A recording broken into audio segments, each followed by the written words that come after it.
อ๋อครับหมายสวยก็ขอทั้งเสียงกันแล้วกันนะก็ขอกันมาด้วยอันที่อัปเดตมา3จุดกับปัญหานะครับเนาะอีเวนต์เขาขัดใจหันพางอีเวนต์จะนะครับเนาะตอนนั้นก็ได้เป็นพงอันยันไล60 fps ก็เขาได้อัปเดตมาปัญหาไฮไลท์จะกับ60 fps ครับก็เนาะ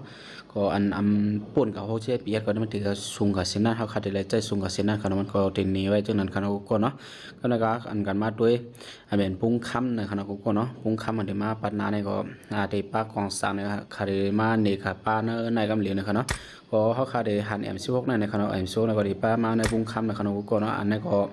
ที่เรียกว่าหางลีครับเนาะสั่งโอ้ยก็เขาไล่ก็อย่าไปลืมจูบพุ่งค่ำไว้ครับเนาะจูบพุ่งค่ำไว้กับมือเลียวแล้วก็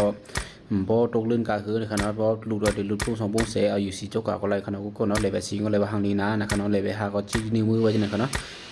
โอเคเขาก็มาด้วยอันเป็นเลเวลมัดกันเนาะเขาขามาด้วยเลเวลมัดจำกันก็เรียกว่าแคมขนาดตึงของทางนี้นะ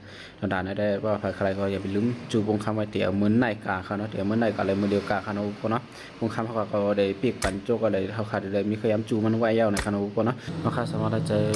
วิดีโอเขาเนี่ยก็อย่าไปลืมตีเลยตีซีตีสัตว์สื่อเคยปั่นเขาอย่างเท่าอันนี้คิมมิ่งเลยอย่าลืมติดตามไว้ปั่นปั๊บเพจโปรแอมพีเกมมิ่งเขาเนาะอย่าไปลืมคอมเมนต์ไว้ปั่นป้าว่าใครพูดสั่งแทนขนม